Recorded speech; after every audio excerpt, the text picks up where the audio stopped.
नमस्कार दोस्तों, voice with Kushwaha channel पर आपका स्वागत है। और आज की कहानी है मसीहा। मैंने घर का सारा काम खत्म करके दोपहर का खाना खाकर लेटी ही थी कि डाकिया आ गया।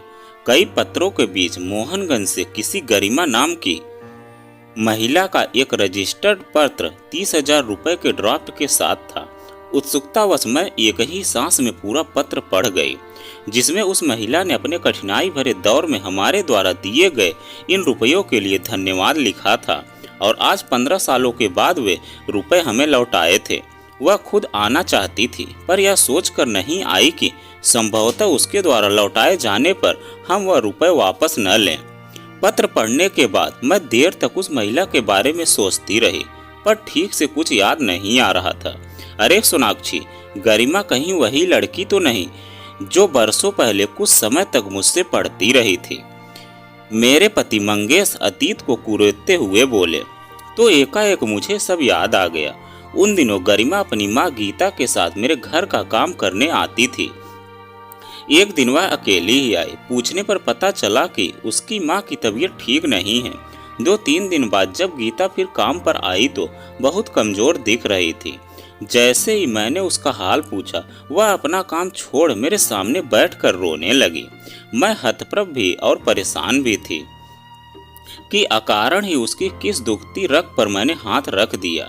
गीता ने बताया कि उसने अब तक के अपने जीवन में दुख और अभाव ही देखे हैं। 5 बेटियां होने पर ससुराल में केवल प्रताड़ना ही मिलती रही। बड़ी 4 बेटियों को तो किसी न किसी तरह शादी कर दी है। बस अब तो गरिमा को ब्याहने की ही चिंता है, पर वह पढ़ना चाहती है। गीता कुछ देर को रुकी और फिर आगे बोली कि अपनी मेहनत से गरिमा 10वीं तक पहुंच गई है, पर अब ट्यूशन की जरूरत पड़ेगी, जिसके लिए उसके पास पैसा नहीं है। तब मैंने मंगेश से इस बारे में बात की, जो उसे निःशुल्क पढ़ाने के लिए तैयार हो गए। अपनी लगन व परिश्रम से गरिमा 10वीं में अच्छे नंबरों से पास हो गई। उसके बाद उसने सिलाई कढ़ाई भी सीखी। कुछ समय बाद थोड़ा दान दहेज जोड़कर गीता ने उसके हाथ पीले कर दिए। अभी गरिमा की शादी हुए साल भर बीता था कि वह एक बेटे की मां बन गई। एक दिन जब वह अपने बच्चे सहित मुझसे मिलने आई तो उसका चेहरा देख मैं हैरान हो गई।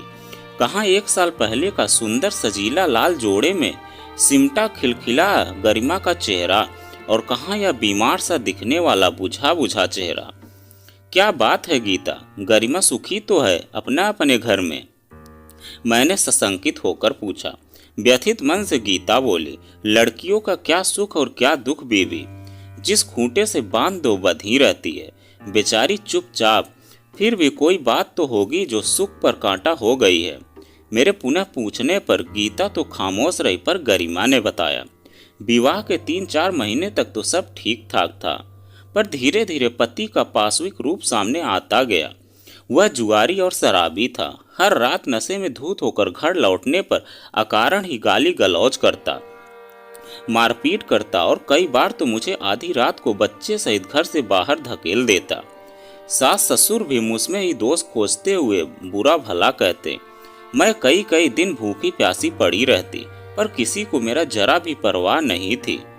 अब तो मेरा जीवन नरक समान हो गया है। उस रात मैं ठीक से सो नहीं पाई। मानव मन भी अबूझ होता है।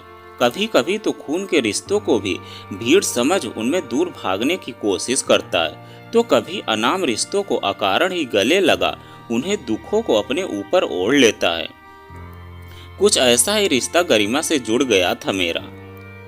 अगले दिन जब गीता काम पर आई तो मैं उसे देर तक समझाती रही कि गीता पढ़ी लिखी है, सिलाई कढ़ाई जानती है, इसलिए वह उसे दोबारा उसके ससुराल न भेजकर उसकी योग्यता के आधार पर उससे कपड़े सीने का काम करवाए, पति व ससुराल वालों के अत्याचारों से छुटकारा मिल सके। मेरे इस सुझाव पर गीता ने कोई उत्तर नहीं दिया और चुपचाप अपना काम समाप्त कर बोझिल कदमों से घर लौट गई। 1 सप्ताह बाद पता चला कि गरिमा को उसकी ससुराल वाले वापस ले गए हैं। मैं कर भी क्या सकती थी, ठगी सी बैठी रह गई। देखते ही देखते 2 साल बीत गए। इस बीच मैंने गीता से गरिमा के बारे में कभी कोई बात नहीं की, पर एक दिन गरिमा के दूसरे बेटे के जन्म के बारे में जानकर मैं गीता पर बहुत बिगड़ी थी। आखिर उसने गरिमा को ससुराल भेजा ही क्यों? गीता अपराध बोझ से पीड़ित हो बिखरती रही। निर्धनता, एकाकीपन और अपने असुरक्षित भविष्य को लेकर वह गरिमा के लिए करती भी तो क्या? वह तो केवल अपनी स्थिति और सामाजिक परिवेश को ही कोस सकती थी, जहां निम्न वर्गीय परिवार की अधिकांश स्त्रियों की स्थिति पशुओं से भी गैर गुजरी होती है।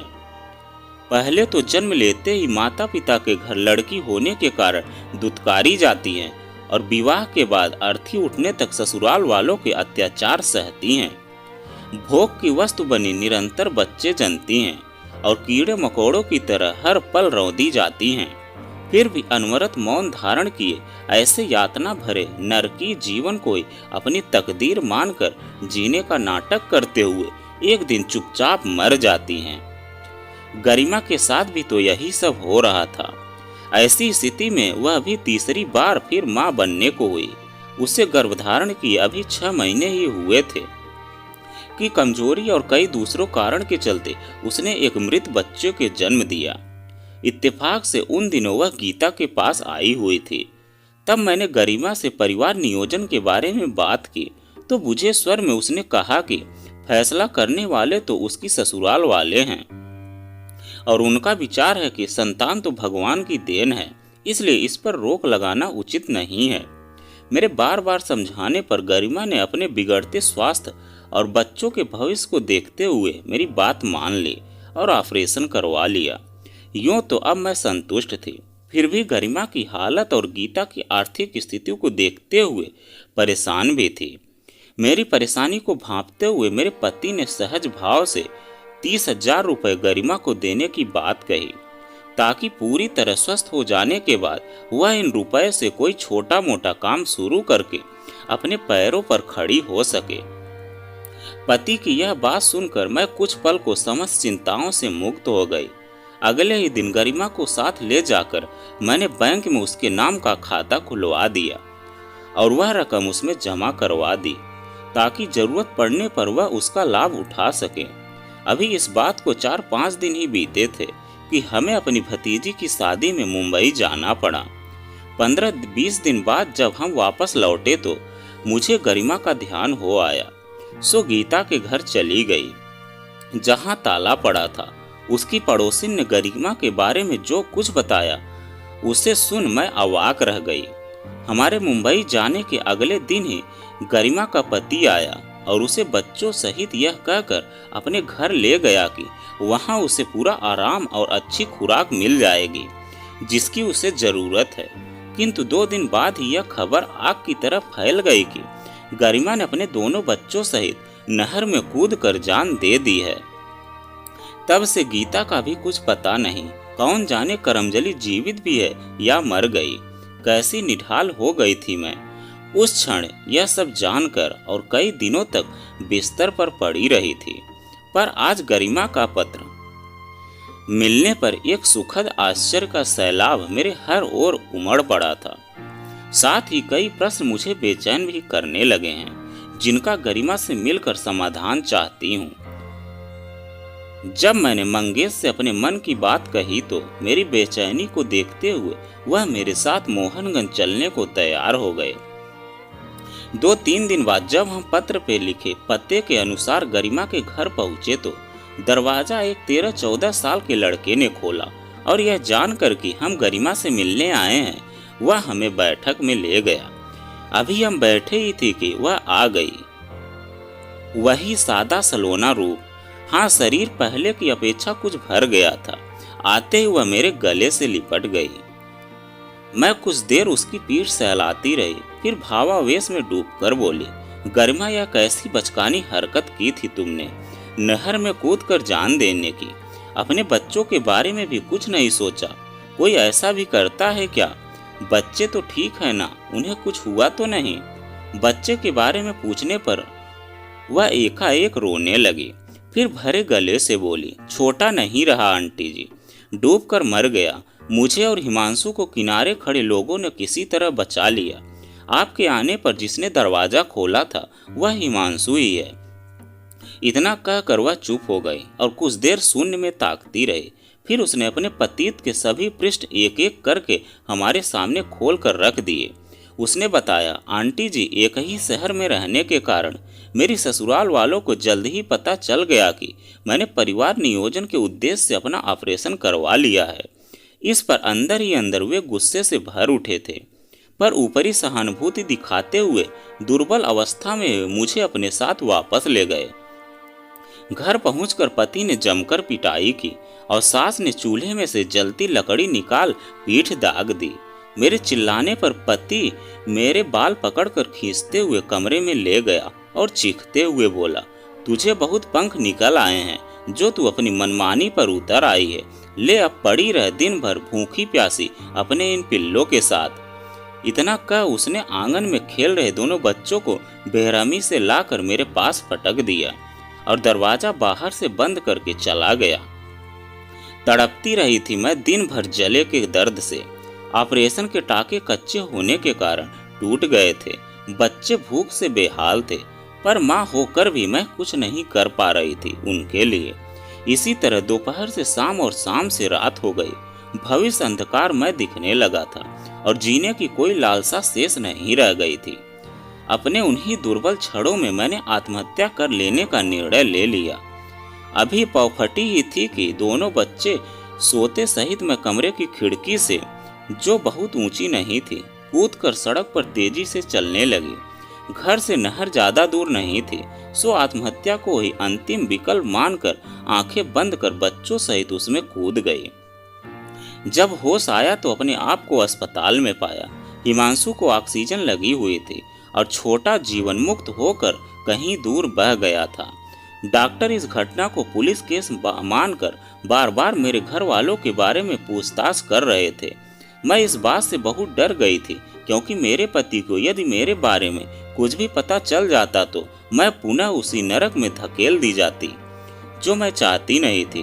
तब मैंने एक सहृदय डॉक्टर आदित्य को अपनी आपबीती सुनाते हुए उनसे मदद मांगी, तो मेरी हालत को देखते हुए उन्होंने इस घटना को अधिक तूल न देकर जल्द ही मामला रफा दफा करवा दिया और मैं पुलिस के चक्करों में पड़ने से बच गई।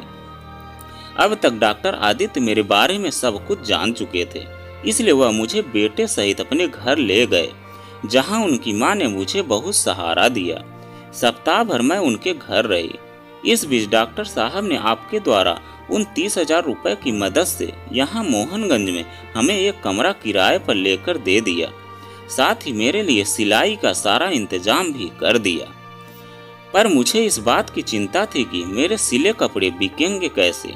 इस बारे में जब मैंने डॉक्टर आदित्य से बात की तो उन्होंने मुझे एक गैर सरकारी संस्था के अध्यक्ष से मिलवाया, जो निर्धन व निराश्रित स्त्रियों की सहायता करते थे।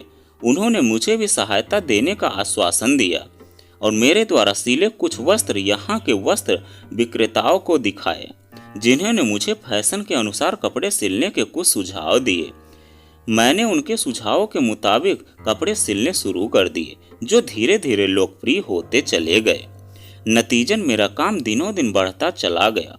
आज मेरे पास सिर ढकने को अपनी छत है और 2 वक्त की इज्जत की रोटी भी नसीब हो जाती है। इतना कहकर गरिमा हमें अपना घर दिखाने लगी। छोटा सा सादा सा घर, किंतु मेहनत की गमक से महकता हुआ। सिलाई वाला कमरा तो बुटीक ही लगता था, जहां उसके द्वारा सिले सुंदर डिजाइन के कपड़े टंगे थे। हम दोनों पति पत्नी गरिमा की हिम्मत, लगन और प्रगति देखकर बेहद खुश हुए और उसके भविष्य के प्रति आश्वस्त भी। गरिमा से बातें करते हुए बहुत समय बीत चला था और अब दोपहर ढलने को थी, इसलिए हम वापस जाने के लिए उठ खड़े हुए। चलने से पहले मंगेश ने एक लिफाफा गरिमा को थमाते हुए कहा, बेटी, ये वही रुपए हैं जो तुमने हमें लौटाए थे। मैं अनुमान लगा सकता हूँ कि किन किन कठिनाइयों को झेलते हुए तुमने ये रुपए जोड़े होंगे। भले ही आज तुम आत्मनिर्भर हो गई हो, फिर भी हिमांशु का जीवन संवारने का एक लंबा सफर तुम्हारे सामने है। इसे पढ़ा लिखा कर स्वावलंबी बनाना है तुम्हें, और उसके लिए बहुत पैसा चाहिए। यह थोड़ा सा धन तुम अपने पास ही रखो, भविष्य में हिमांशु के काम आएगा। हाँ, एक बात और, इन पैसों को लेकर कभी भी अपने मन पर बोझ न रखना। मंगेश की बात सुनकर गरिमा कुछ देर चुप बैठी रही, फिर धीरे से बोली, अंकल जी, आपने मेरे लिए जो किया वह आज के समय में दुर्लभ है। आज मुझे आभास हुआ कि इस संसार में यदि मेरे पति जैसे राक्षसी प्रवृत्ति के लोग हैं तो डॉक्टर आदित्य और आप जैसे महान लोग भी हैं, जो मसीहा बनकर आते हैं और हम निर्बल और असहाय लोगों का संबल बन उन्हें जीने की सही राह दिखाते हैं। इतना कहकर सजल आंखों से हमारा आभार प्रकट करते हुए वह मंगेश के चरणों में झुक गई और गरिमा रोते हुए मुझसे भी गले लग गई। तो दोस्तों, यह कहानी आपको कैसी लगी कमेंट में लिखकर जरूर बताइएगा। अगर आप हमारे चैनल पर नए हैं तो प्लीज़ चैनल को सब्सक्राइब कीजिएगा और वीडियो को एक लाइक कीजिएगा। तो चलिए मिलते हैं एक नई कहानी के साथ में एक नए वीडियो में। कहानी सुनने के लिए आपका बहुत बहुत धन्यवाद।